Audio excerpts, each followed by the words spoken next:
오늘의 말씀은 마태복음 4장 17절부터 22절입니다. 이때부터 예수께서 비로소 전파하여 이르시되 회개하라 천국이 가까이 왔느니라 하시더라.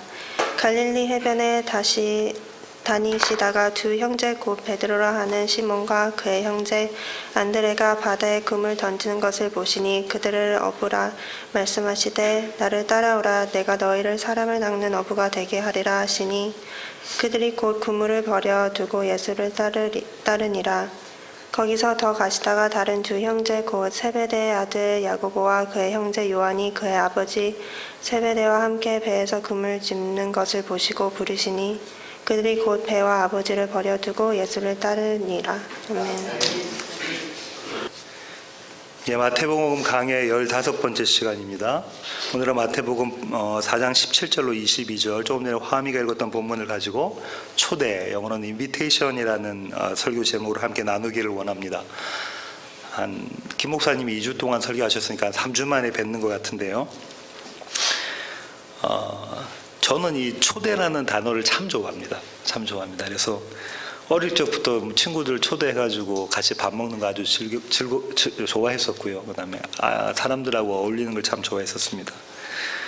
대학교 4학년 때는 저하고 삼촌하고 삼촌이 한 분밖에 안 계신데 별로 이제 차이가 많이 나지 않는데 나이 차가 직장 생활 하시면서 큰 돈을 저한테 주셔서 제가 넉넉한 용돈을 받아가면서 생활할 수 있는 시간들이 있었는데, 그럼 삼촌이 저한테 그렇게 하셨던 목적은 이제 사회에 나갈 거니까 규모 있게 돈을 써봐라라는 거였는데, 저는 그 삼촌의 목적과는 전혀 다르게 식권을 딱 사놓고 그 다음에 나머지는 뭐 거의 한 일주일 만에 다 써버리는, 그렇게 친구들하고 어울리고 이렇게 놀기를 이렇게 참 좋아했었습니다.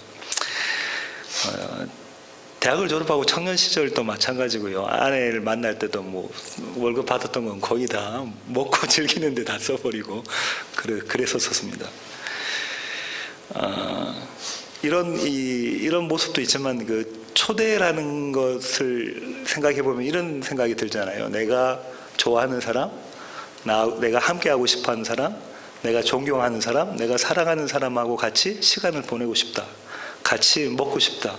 이런 것이 초대 안에 들어있는 의미잖아요. 그러니까 친밀감, 존경, 사랑, 존중, 이런 화목, 이런 단어들이 초대라는 단어 안에 들어가 있는 것이죠.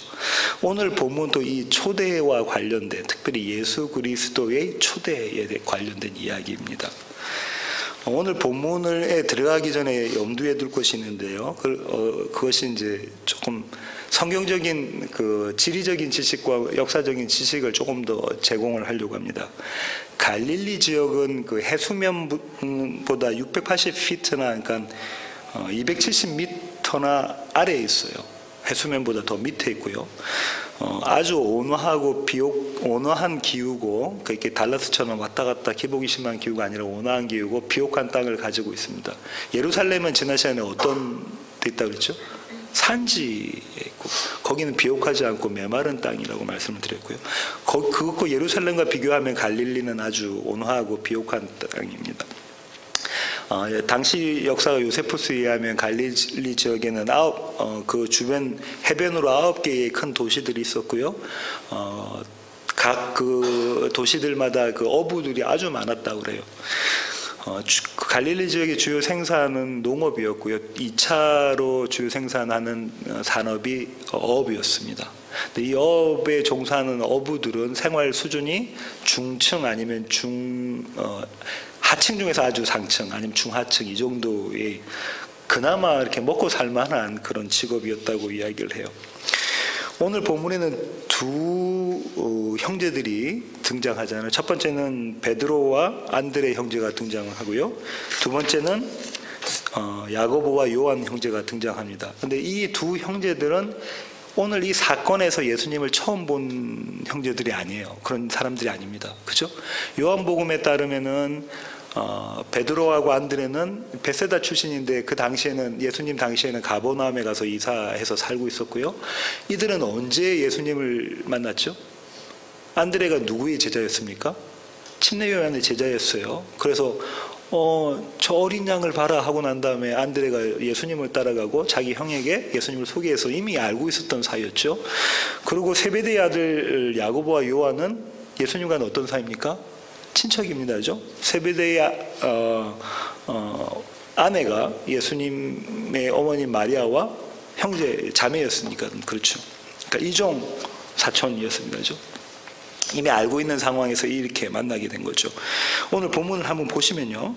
18절부터 20절까지 하고 21절부터 22절까지 이 두 단락으로 나누어지는데요. 이 두 단락이 똑같이 병행구절입니다.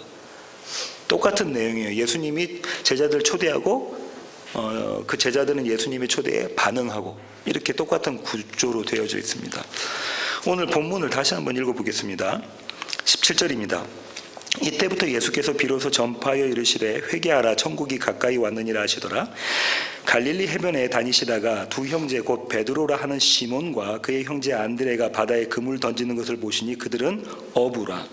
말씀하시되 나를 따라오라. 내가 너희를 사람을 낚는 어부가 되게 하리라 하시니 그들이 곧 그물을 버려두고 예수를 따르니라. 거기서 더 가시다가 다른 두 형제 곧 세베대의 아들 야고보와 그의 형제 요한이 그의 아버지 세베대와 함께 배에서 그물 깁는 것을 보시고 부르시니 그들이 곧 배와 아버지를 버려두고 예수를 따르니라. 한 번 더 읽어봤는데요. 이 사건은 너무 잘 아시는 사건이잖아요. 이 사건에 대한 일반적인 성경적 해석, 그러니까 신학자들이 어떻게 해석해내는가가 한 4가지 관점에서 초점을 가지고 해석을 하는데요. 첫 번째는 어부라는 직업에 관점을 두고 있습니다. 초점을 맞추고 있어요. 이런 거죠. 왜 하필 예수님은 어부를, 그 많은 직업을 가진 사람들 중에 어부를 예수님의 제자로 삼으셨을까? 예수님의 12제자 중에 어부가 상당수를 차지하고 있잖아요. 왜 그러셨을까를 질문한 것이죠. 그래서 마이클 그린이라는 신학자는 이렇게 이야기를 합니다. 어부는 어부만이 갖고 있는 직업적인 독특한 특성이 있다는 거죠. 그게 뭐냐면 인내력. 얼마 전에 우리 강 집사님과 저희가 낚시 가려다가 실패했는데, 그죠? 인내력을 가지고, 끈기를 가지고 기다려야 되는 거. 그 다음에 신중함. 가장 중요한 것은 판단력이 있어야 된다. 적시에 그물을 던질 줄 알아야 되고, 낚시를 하자면 적시에 끌어당길 수 있어야 된다. 이런 판단력.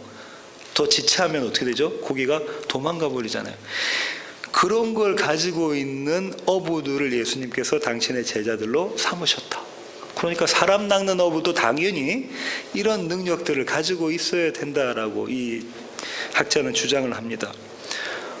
그리고 이 제자들은 저와 여러분 같은 성도, 교회를 이야기하니까 교회도, 성도도 이런 능력을 소유해야 된다 이렇게 생각하고 그렇게 주장을 합니다. 근데 저를 보면 인내력, 끈기, 신중한 판단력 아무것도 없는 것 같은데요. 이렇게 주장을 합니다. 두 번째 초점은 사람 낚는 데 포커스를 맞춘 거예요. 사람 낚는.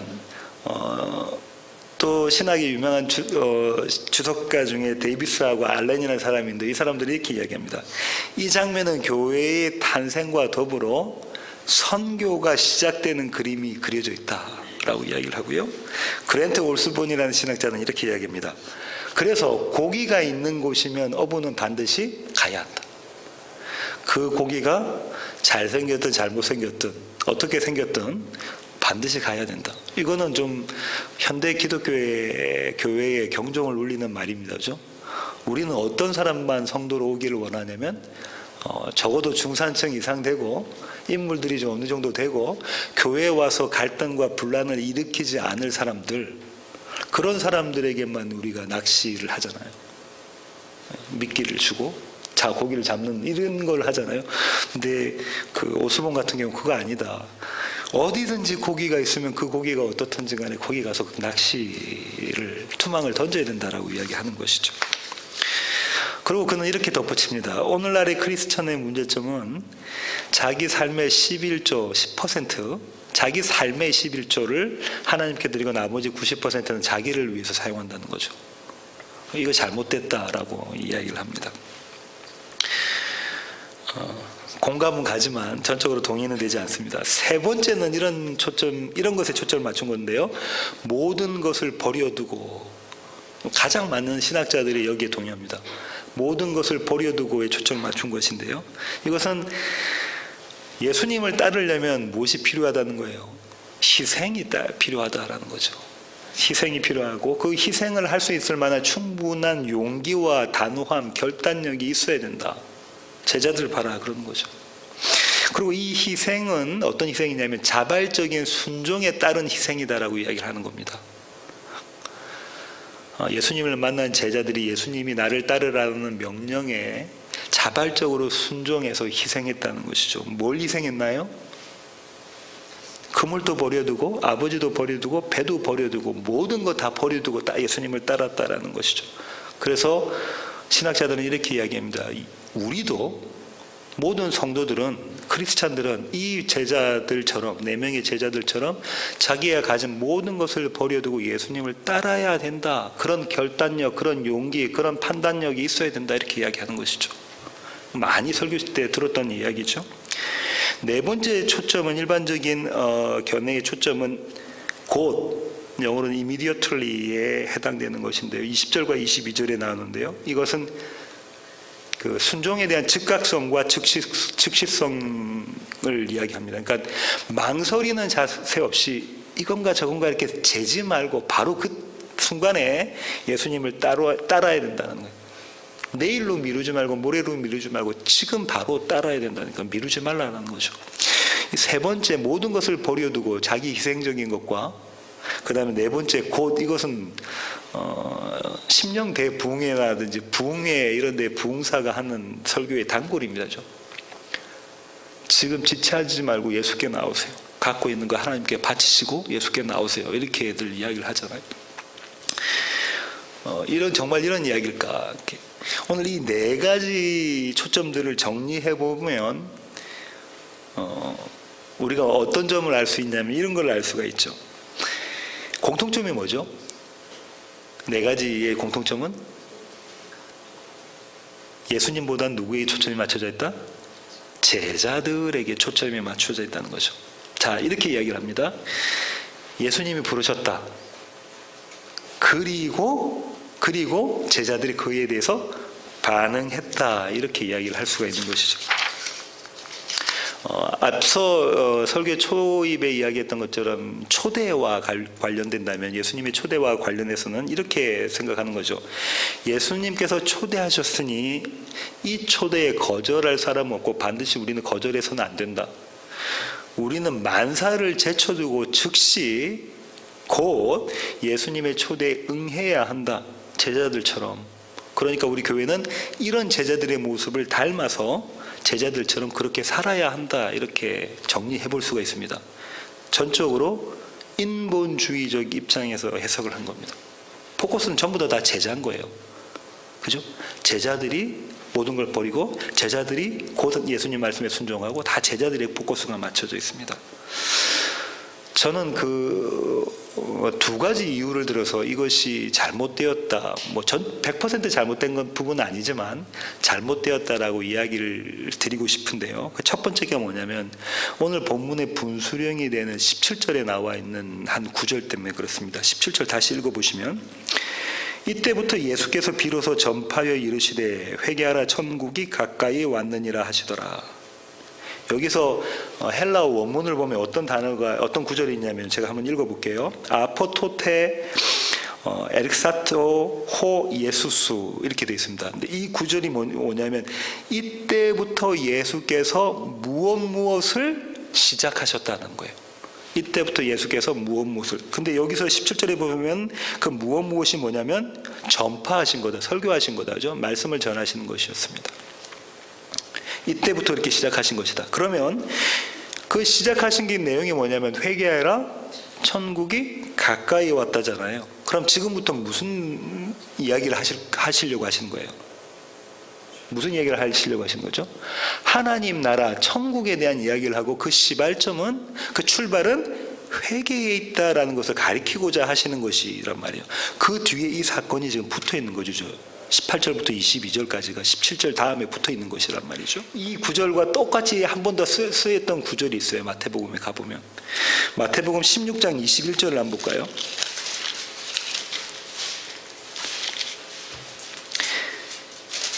이때로부터 예수 그리스도께서 자기가 예루살렘에 올라가 장로들과 대제사장들과 서기관들에게 많은 고난을 받고 죽임을 당하고 제3일에 살아나야 할 것을 제자들에게 비로소 나타내시니. 근데 자세히 보세요. 똑같은 구절이 있나요? 이때로부터 예수 그리스도께서 시작하신, 여기서는 나타내시니 이렇게 해놨다 그죠? 이 구절이 헬라어로 보면 똑같은 구절입니다. 이게 맨 앞에 있어요. 그 다음에 이제 설명이 되어져 있단 말이에요. 그러면 17절에 나와 있는 이 구절과 16장 21절에 있는 나와 있는 이 구절 두 가지를 보면 우리가 뭘 알 수 있냐면 같은 얘기를 하는 것이다라는 걸 알 수 있는 거예요. 그죠? 하나님의 나라는 회개로부터 시작된다라는 것을 4장에서 설명하고 16절에는 그럼 이 하나님의 나라가 어떤 내용이다라는 것을 지금 설명해 주고 싶은 거예요. 마태가. 그런데 보세요. 그 16장 13절부터 한번 볼까요? 예수께서 빌립보 가이사랴 지방에 이르러 제자들에게 물어 이르시되 사람들이 인자를 누구라 하느냐? 이르되 더러는 침례 요한, 더러는 엘리야, 어떤 이는 예레미야나 선지자 중에 하나라 하나이다. 이르시되 너희는 나를 누구라 하느냐? 그때 시몬 베드로가 대답하죠. 이르되 주는 그리스도시요 살아계신 하나님의 아들이시니이다. 그죠? 요한복음의 주제잖아요. 그 다음에 17절 보세요. 예수께서 대답하여 이르시되 바요나 시몬아, 요한의 아들 시몬아, 내가 복이 있도다. 이를 네게 알게 하니는 혈육이 아니요 하늘에 계신 내 아버지시니라. 또 내가 내게 이르노니 너는 베드로라. 내가 이 반석 위에 내 교회를 세우리니 음부의 권세가 이기지 못하리라. 이렇게. 그죠? 그 다음에 내가 천국의 열쇠를 내게 주리니 네가 땅에서 무엇이든지 매면 하늘에서도 매일 것이요 내가 땅에서 무엇이든지 풀면 하늘에서도 풀리리라 하시고 이에 제자들에게 경고하사 자기가 그리스도인 것을 아무에게도 이르지 말라 하시니라. 지금 뭐에 대한 이야기를 하고 계시냐면 교회에 대한 이야기를 하시는 거잖아요. 그 교회는 뭐 위에 세워진 것입니까? 신앙 고백, 예수 그리스도를 믿는 신앙 고백 위에 세워진 교회에 대한 이야기를 하고 계시잖아요. 그러고 난 다음에 21절에 이때로부터 예수 그리스도께서 무엇을 시작하셨다는 거예요. 근데 그 내용이 뭐냐면 예수님의 십자가, 사망과 3일 후에 부활이었단 말이에요. 그럼 하나님의 나라가 뭐라는 거예요? 예수님의 사망과 예수님의 부활, 예수님의 십자가와 예수님의 빈 무덤이 하나님 나라다. 이 얘기 지금 하고 있는 거단 말이죠. 이 얘기를 하고 있는 겁니다. 이렇게 딱 하자마자 베드로가 어떻게 반응했을까요? 베드로가 뭘 했어요 지금? 예수님은 그리스도십니다. 메시아십니다. 하나님의 아들이십니다라고 해서 그래 그 내용이 이거야 라고 예수님께서 설명해 주신 게 뭐예요? 십자가와 빈 무덤인데 그 얘기를 예수님께서 하시자마자 베드로가 어떻게 반응했나요? 22절 보세요. 베드로가 예수를 붙들고 항변하여, 그냥 예수님 이렇게 한 게 아니고 예수님을 붙잡고 지금 항변한 거예요. 이르되 주여 그리 마옵소서, 이 일이 결코 주께 미치지 아니하리이다. 절대로 그런 일이 일어나서는 안 됩니다라고 지금 이야기하는 거잖아요. 신앙 고백한 그자. 그러니까 예수님께서 뭐라고 베드로를 질책하시죠? 예수께서 돌이키시며 베드로에게 이르시되 사탄아 내 뒤로 물러가라. 너는 나를 넘어지게 하는 자로다. 내가 하나님의 일을 생각하지 아니하고 도리어 사람의 일을 생각하는도다 하시고, 베드로는 완전히 한번 탁 떴다가 완전 꼬꾸라집니다. 지금 마치 텍사스 이 달라스의 날씨처럼, 그죠? 예수님이 메시아라고 신앙 고백하자마자 이제는 뭐라고 지금 이야기하고 있어요? 사탄이라고 이야기를 하고 곤두박질 쳐버렸잖아요.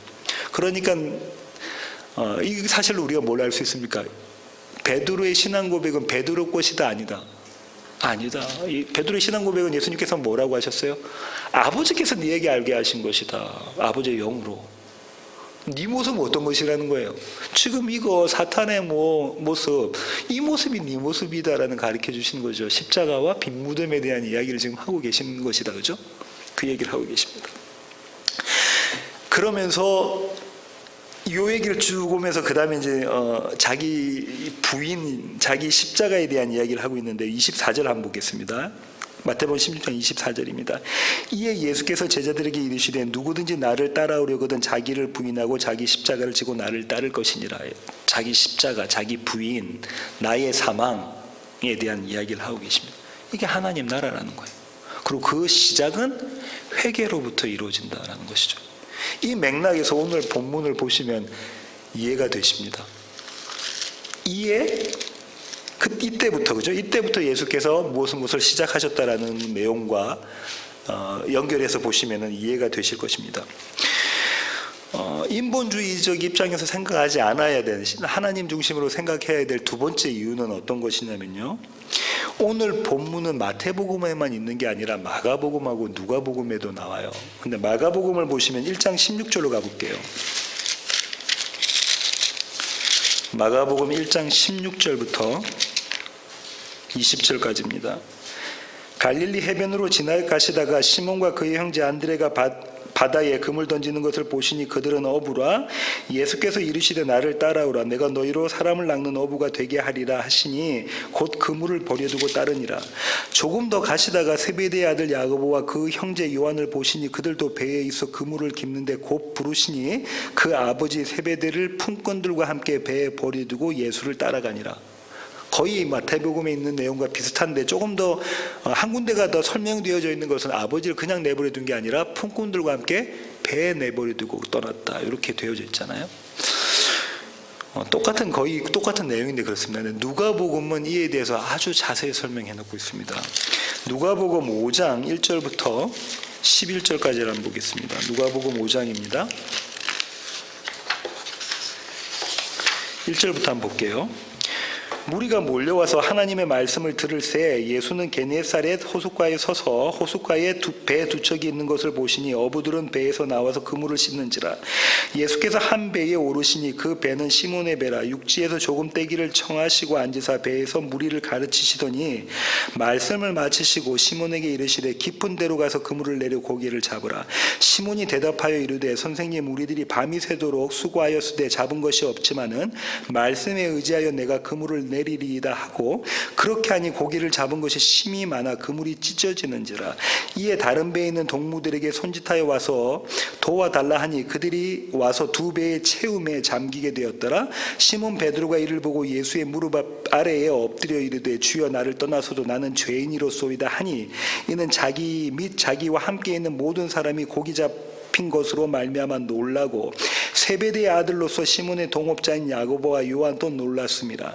예수께서 시몬에게 이르시되 무서워하지 말라. 이제 후로는 네가 사람을 취하리라 하시니 그들이 배를 육지에 대고 모든 것을 버려두고 예수를 따르니라. 마태복음과 마가복음에 있는 것을 누가복음에서는 더 자세히 설명해 주고 있잖아요. 이 두 가지가 같은 사건입니다. 같은 사건이란 말이죠.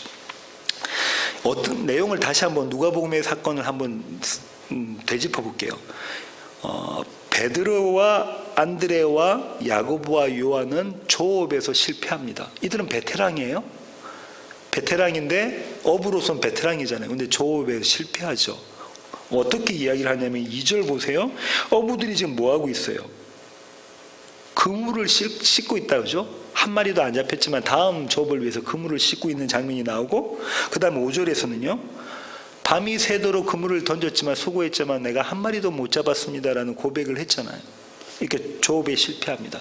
그러고 난 다음에 예수님이 등장한 거죠. 그 아침에 예수님이 등장했는데, 등장해서 뭐 하시냐고 하냐면 사람들이 너무 많으니까 사람들에게 밀려서 제대로 말씀을 가르칠 수 없으니까, 하나님 나라에 대한 복음을 선포할 수 없으니까 어떻게 하죠? 배에 올라갑니다. 누구의 배에? 시몬 베드로의 배에 올라가서 약간 바닷가에서 약간 떨어져서 거기서 설교를 하시죠. 설교를 하시고, 그때 베드로가 들었을까요? 안 들었을까요? 들었겠죠. 들었는데 보통 때 다른 랍비들이 하는 이야기와는 차원이 다른 얘기를 예수님이 하시는 거예요. 이거 뭔가 좀 특별하다, 여기 뭔가 좀 있을 것 같다, 이런 마음이 들지 않았겠어요? 아마 그렇겠죠. 그러고 났는데 설교를 다 마치시고 나자 물이 보내고 난 다음에 예수님께서 베드로에게 뭐라고 말씀하신 거예요? 깊은 데 가서 그물 던져. 그 아침에는 고기가 안 잡히고 깊은 데에서는 고기가 안 잡히는데 지금 깊은 데 가서 고기를 던지라고 합니다. 그러니까 이 하나님의 말씀, 하나님의 나라의 말씀을 들었던 베드로가 어떻게 하죠? 제가 제 실력으로, 제 지혜로, 제 능력으로 그것은 불가능한 일이지만, 있을 수도 없는 일이지만 예수님의 말씀을 의지하고 제가 가서 깊은 데 가서 금을 던지겠습니다 하고 순종하는 모습이 드러납니다. 그러고 나니까 뜻밖에도 어떻게 되죠? 고기가 엄청나게 잡히는 거죠. 그물이 찢어질 정도로. 그 2배에 이 베드로 형제와 요한 형제의 배 가득 찼다 이렇게 이야기하고 있잖아요. 그 결과는, 예수님의 말씀에 순종한 결과는 성공적인 조업입니다. 그렇죠? 여기서 또 성공을 왜곡해서 봐라, 예수님 말씀에 순종하면 이 땅에서 살 때 잘 되고 축복받고 잘 나가고 이렇게 된다니까 말씀에 순종해야지라고 보시면 안 돼요. 이거는 이 전체 맥락에서 보셔야 된단 말이죠. 전체 맥락이 뭡니까? 결론이 뭐예요? 누가복음의 결론이 뭐였어요? 오늘 조금 전에 읽었던 결론이, 예수님께서 제자를 초대하시고 그들이 예수님 제자가 되는 모습이단 말이죠. 그 제자됨, 예수 그리스도의 제자됨의 여기 지금 맥락 가운데서 지금 설명하고 있는 겁니다. 그죠? 그러면 고기가 풍성하게 잡혔을 때의 제자들, 베드로와 제자들, 이 4명의 제자들의 반응이 어떤 거였어요? 아이고 감사합니다 예수님, 내가 부자 되게 해주셔서 너무 감사합니다라는 고백을 했나요? 아니면 어떤 고백을 했나요? 나는 죄인입니다, 나를 떠나소서. 구약의 하나님을 만난 자들이 동일하게 했던 고백이 뭐죠? 나는 죄인입니다. 하나님을 보면 내가 어떻게 할까, 죽을까 봐 두려워했던 그 모습의 그림이잖아요. 그 장면이잖아요. 그 고백을 합니다. 그 고백을 하면, 그러니까 여러분 이 장면을 오늘 본문에 있는 회개하라 천국이 가까이 왔다에 대한, 하나님의 나라는 이렇게 시작하는 거야, 이 그림을 지금 이 누가복음에 담고 있는 거란 말이에요. 설명하고 있는 거라고 말이에요. 짧은 회개하라 그 안에. 그러면 그렇게 이제 나의 죄인됨을 고백한, 나의 십자가와 나의 사망을 고백한 베드로와 그 나머지 3명의 제자들에게 예수님께서 하신 말씀이 뭐예요? 나를 따라라, 내 제자가 되라, 나의 신부가 되라, 이 얘기를 지금 예수님께서 하신 것이잖아요. 그죠? 그러니까 이들이 반응을 보입니다. 예수님 모든 것을 버려두고 예수님을 따르는 반응을 보여요. 근데 자 보세요, 나를 따라라, 이게 그 다음에 너희로 하여금 사람 낚는 어부가 되게 하겠다라는 이 말씀이 제자들에게 주신 사명이지만 동전의 한 면은 뭐냐면요, 더 중요한 면은 뭐냐면, 이 사명이 뭐냐면 예수님의 약속이세요. 약속. 누가 하신다고 그래요? 주체가 누굽니까? 네가 열심히 해서 나를 본받아서 예수의 제자가 되어라, 나의 제자가 되어라 하셨어요? 아니죠. 뭐라고 하셨어요? 내가 너희로 하여금 사람 낚는 어부가 되게, 내가 너희로 반드시 그런 어부 되게 만들겠다라고 하셨단 말이에요. 그건 누구의 약속입니까? 예수님의 약속, 하나님의 약속이신 거죠. 하나님이 그 일을 하나님의 열심과 하나님의 사랑으로 성취해 나가겠다가 여기 담겨져 있는 것이에요. 근데 그 동전의 반대면은 그것이 우리의 사명이라는 거죠. 그럼 우리의 사명을 성취하시는 분이 누굽니까? 하나님이시라는 것이죠. 그 다음에 보세요. 이때에 이렇게 예수님께서 당신의 약속을 선포하시자마자 곧 예수님의 제자들은 모든 것을 버려두고 예수님을 따르는 반응을 합니다. 그럼 오늘 누가복음에 있는 얘기를 쭉 보면 예수님께서 제자들을 초대하시는 것은 전적으로 예수님께서 하신 일이 맞습니까? 예, 그렇습니다. 제자들의 삶 가운데 예수님이 어느 날 한순간 찾아오셔서 하나님의 약속을 이루어 가시는 모습입니다. 그죠? 여느 날과 똑같이 뭘 했어요? 고기를 잡았는데 이날은 단 한 마리도 잡히지 않은 아주 불행한 일이 있었던 거죠. 그죠? 여느 날과 똑같이 밤에 나가서 고기를 잡았는데 한 마리도, 밤새 노력했는데 단 한 마리도 잡지 못한 헛수가 돌아오는 이 불행한 사건이 있는 그 시점에 그 일도 하신 분이 누구냐면 하나님, 예수님이 하신 거예요. 저와 여러분의 삶 가운데 예수님께서는 역사 가운데 묵시의 세계가 이 역사의 세계 가운데 이렇게 삶 가운데 침투해 들어오셔서 완성으로 이끌고 가십니다. 이것이 하나님의 나라이고 이 시작이 회개라는 것이죠. 다시 오늘 본문으로 돌아가겠습니다. 마태복음 4장의 본문으로 돌아가셔서요.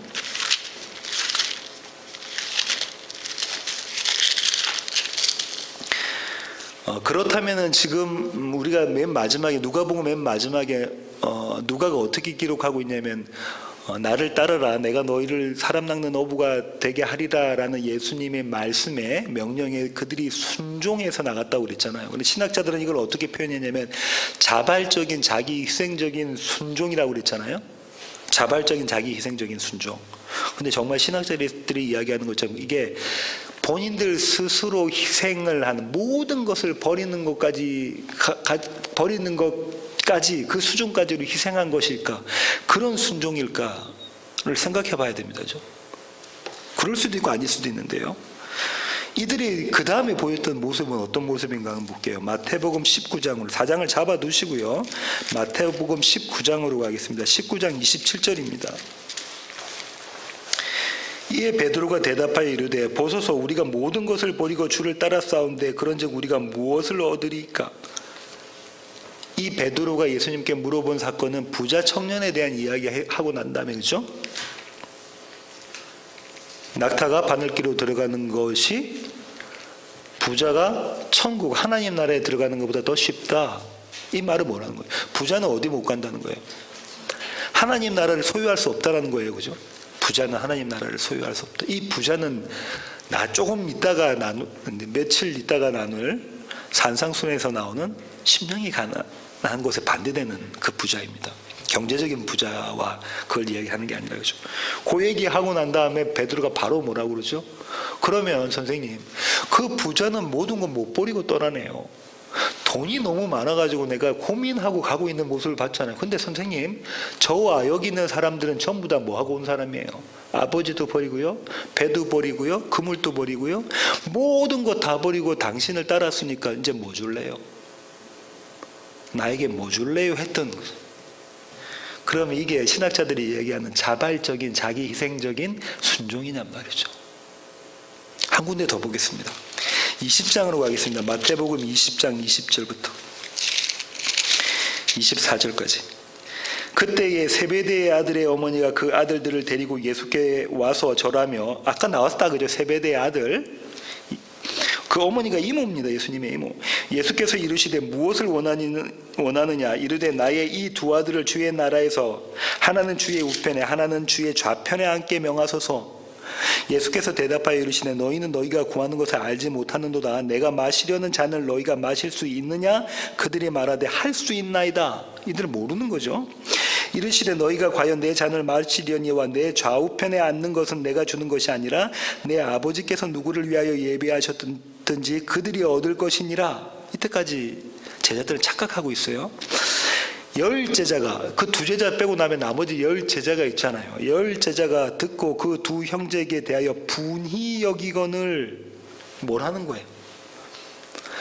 12제자 중에 12제자 전부 다 뭘 원했다는 거예요? 세상적인 부귀 영화예요.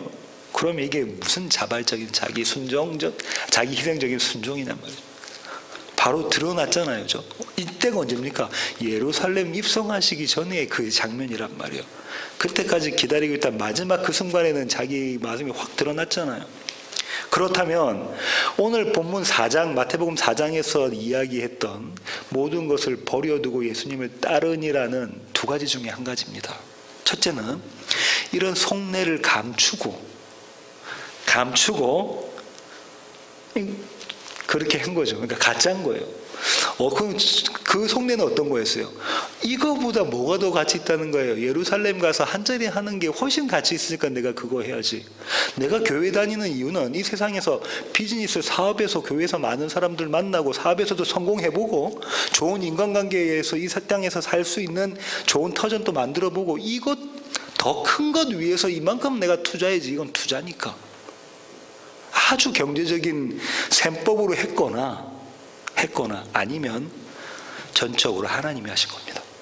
둘 중에 한 게 아닙니까? 저 뒤에 모습을 보면 전적으로 하나님이 그 순간에 제자들로 하여금 그 고백을 하게 만들었거나 아니면은 가짜거나 그 두 개 중에 한 가지죠. 예수님을 따른다는 것의 의미가 어떤 것인지 누가복음 9장으로 한번 가볼까요? 누가복음 9장 57절입니다.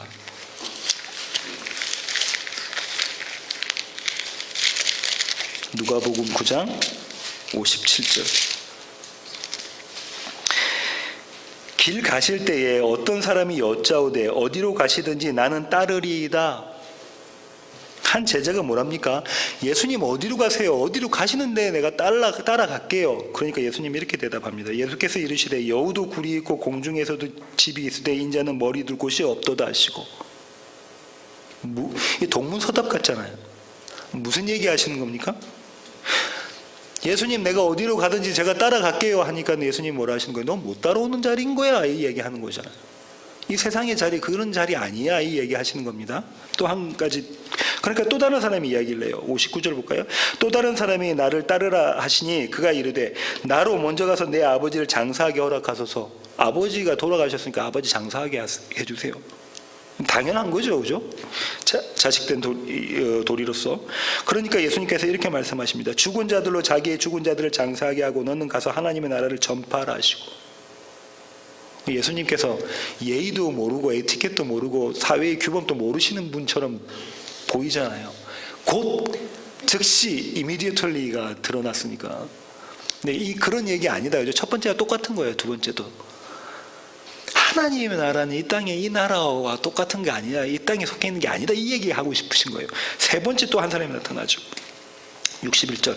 또 다른 사람이 이르되 주여 내가 주를 따르겠나이다마는 나로 먼저 내 가족을 작별하게 허락하소서. 예수께서 이르시되 손에 쟁기를 잡고 뒤를 돌아보는 자는 하나님의 나라에 합당하지 아니하니라. 이것도 마찬가지입니다. 그러면 이 세 사람이 질문해서 예수님 내가 예수님을 따를게요 하고 예수님께서 답을 주셨던 그 내용에서 우리가 알 수 있는, 유추해낼 수 있는 게 뭐라는 거예요?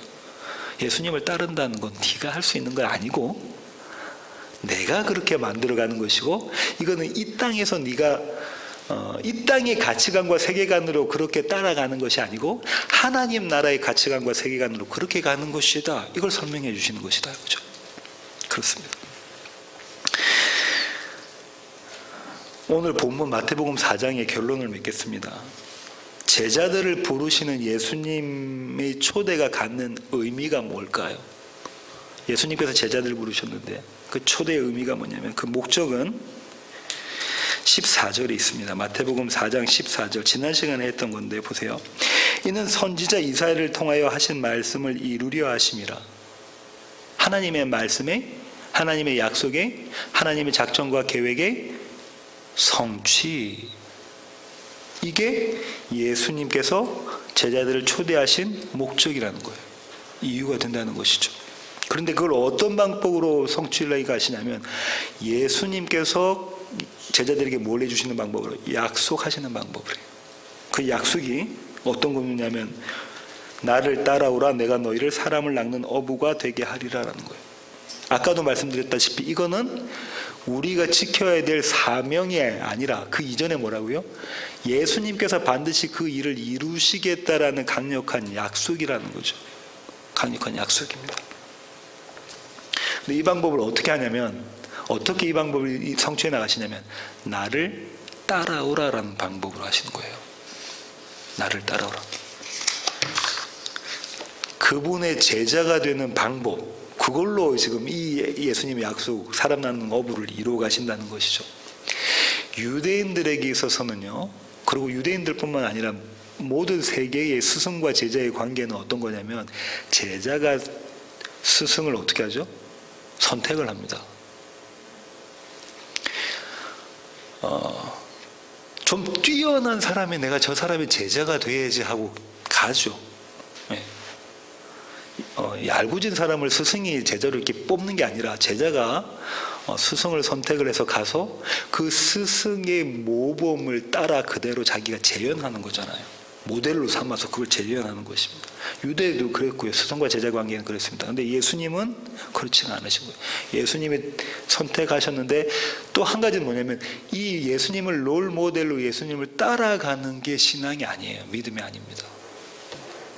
로이드 존슨 목사님, 그 유명한 영국의 로이드 존슨 목사님이 평생 설교하신 것을 맨 마지막에 돌아가시기 얼마 전에 했던 마지막 설교에서 뒤바꾸셨어요.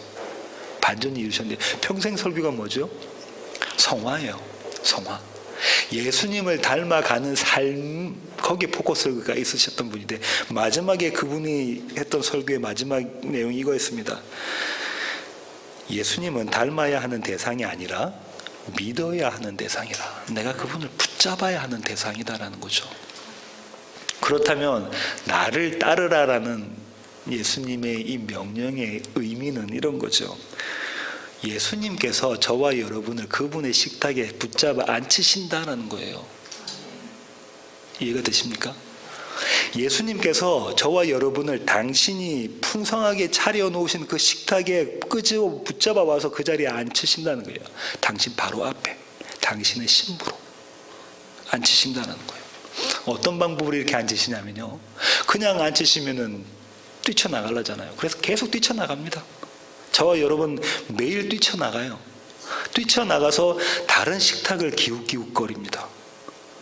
초대하지도 않은 사람들한테 가가지고 다른 식탁을 기웃거리면서 이것이 맛있는가 싶어가지고 먹어보고 찔러도 보고 그러죠. 그럼 예수님이 다시 당신의 식탁에 붙잡아 오십니다. 우리는 또 뛰어나가요. 또 뛰쳐나가고 다시 예수님 붙잡아 오십니다. 그렇게 우리의 삶 평생 가운데 하시면서 뭘 깨닫게 하시는 거예요? 주님 앞에, 저와 여러분 앞에 차려져 있는 이 식탁의 풍성함을 우리로 하여금 절실히 구구절절 깨닫게 하시고, 그분이 그렇게 하시는 그 사랑, 그 하나님의 약속의 참 의미가 무엇인지, 예수님께서 우리를 초대하신, 그 식탁을 초대하신 그 의미가 무엇인지를 하나하나 깨닫게 하시는 거예요. 이게 뭐라고요? 나를 따라오라요. 나를 따라오라. 하나님이 하시는, 예수님이 하시는 나를 따라오라. 이 예수님의 식탁의 초대는 매일매일 일어납니다. 저와 여러분의 삶에 맨 처음 한번 예수 믿을 때 그때만 이루어진 게 아니고요, 매일매일 일어나요. 십자가 빈 무덤이 매일매일 일어납니다. 그렇지 않습니까? 저와 여러분의 모습 보세요. 매일 뛰쳐나가잖아요. 붙잡아 오시는 하나님, 뛰쳐나가며 말씀으로 붙잡아 오시는 하나님의 열심과 사랑을 여러분 모르십니까? 아시잖아요. 왜 이렇게 하시냐면요, 예수님께서 왜 이렇게 하시냐면, 예수님께서 저와 여러분과 함께 하고 싶으신 거예요. 제가 설교 처음에 이야기한 것처럼 함께 하고 싶으신 거예요. 그래서 이 일을 하십니다. 이 함께 하고 싶으시다는 것을 신학적으로는 이렇게 이야기합니다. 하나님의 신적인 생명에 참여시키고자, 다른 말로는 영생을 주시고자 이 일을 하시는 거예요. 예수님의 사랑으로 이 일을 하십니다. 따라서 예수님의 이 초대에 감격하고 기뻐하고 즐거워하는 우리 세워지는 교회 모든 가족 되기를 원합니다. 기도하시겠습니다. 하나님 감사합니다. 하나님 그렇습니다. 우리는 예수님의 식탁에서 뛰쳐나가서 세상에 기웃거리는 모습입니다. 마치 탕자가 아버지의 품을 떠난 것처럼 그런 모습들이 우리 가운데, 일상 가운데 만연해 있습니다. 하지만 우리 주님께서 하나님의 열심으로 우리를 붙잡아 당신의 식탁에 앉히시며 그 식탁의 풍성함과 그 식탁을 베푸시는 이의 사랑을 깨닫게 하시니, 주님, 그것이 은혜가 아닐 수가 없습니다. 하나님, 오직 이 은혜로 살아가는 우리 세워지는 교회 모든 지체들 되게 하여 주시옵소서. 그렇게 예수님의 제자가 되어서 사람 낚는 어부가 되는 저희들 되게 하여 주시옵소서. 이제는 우리 주 예수 그리스도의 그 놀라우신 은혜와 하늘 아버지의 크시고 극진하신 사랑과 우리 안에 내주하셔서 날마다 예수 그리스도의 식탁에 참여하게 만들어 가시는 성령님의 충만하심이 이제 주님 앞에 머리 숙인 세워지는 교회 모든 지체들 머리 위에 이제로부터 영원토록 함께 하시기를 예수 그리스도의 귀하신 이름으로 간절히 축원하옵나이다. 아멘.